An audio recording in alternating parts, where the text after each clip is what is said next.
To add a custom domain to a function, you first have to create the function. So let's click on Create button here, then head over to All Starter Templates, and then choose Create Function under the Starter Function section.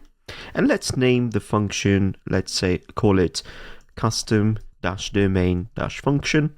And I'm going to select the runtime to be BON version 1.1. And we're going to name the function ID in the same way as the name, custom-domain-function. And I'm going to press Next. Then in the permission scope, we don't really care much about the permissions in this case, so I'm just going to skip that by clicking Next. And for the deployment, I'm going to choose Connect Later and then click on Create button here. This will create my TypeScript function, and the next step is to go over to the domain section here and then click on the Create Domain. I'm going to add a domain that is called api.unopinionated.dev, but make sure to include your own subdomain or domain that you wish to use for the function. And then press on the next button here, and it will ask you to verify your domain. I use Namecheap for my domain name. So in my case, I will just go to Namecheap and add a CNAME record with the name API and the value cloud Appwrite IO. So let's copy the value and go to the DNS records management. I'm going to press add a new record. I'm going to choose CNAME as indicated by the instructions. The host is going to be API and the target is going to be cloud.appwrite.io, and I'm going to press on the checkmark button here to save changes. Now keep in mind, if you use a different domain name provider, the steps may vary, and if you want to find out how to add CNAME records to your own domain name service provider, if you head over to the Functions tab and you go back, you will see that there's a button to learn more. If you press that, it will show you instructions on how to do with various providers. Now, if we head back to the functions, go back to Next, and then go to console, we will see that the verification status is currently failed and it is blocked by verification.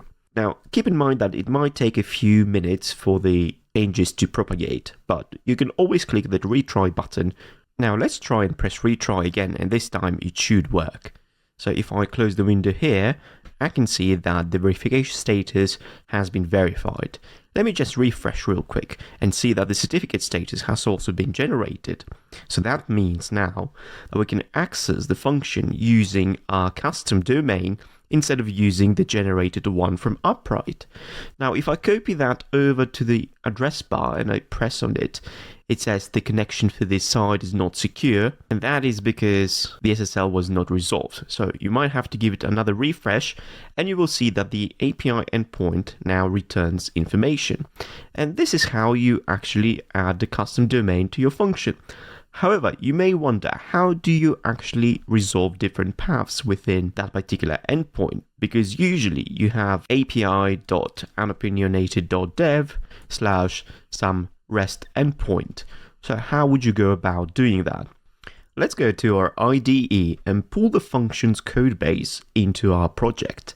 To do that, head over to your terminal and type Appwrite pull function. Press enter and then choose the function that we've just created, which in this case is custom domain function, and let it pull the codebase by selecting Y, pressing enter, and heading on the left-hand side under the folder scratcher and selecting the custom domain function folder, source, and open the main.ts file, which includes a lot of boilerplate. Now, before we are able to interact with this codebase, we first have to install a few dependencies.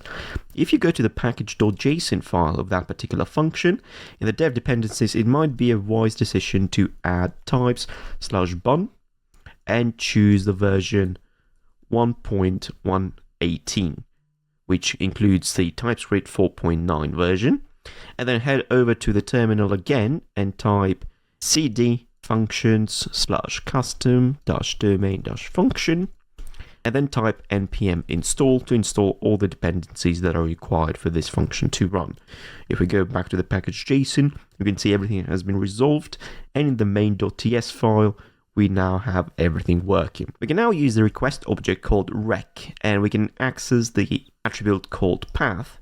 So on the rec.path attribute, we are able to get the path of the URL for the function. So in our case, we can do a comparison. So if rec.path is equal to /endpoint, then in this case, we would like to just return rest.json and a message that would say, welcome to the /endpoint path. So if we go to the terminal, we can now push this function code base to the cloud by typing appwrite push function, and then choose the custom domain function here and wait for it to be deployed to the cloud, and then we can also check it using the domain we've just assigned. Once the function has been deployed, we can head back to the browser again and reach the /endpoint endpoint pretty much and press enter, and that will send us back a message that says welcome to the /endpoint path.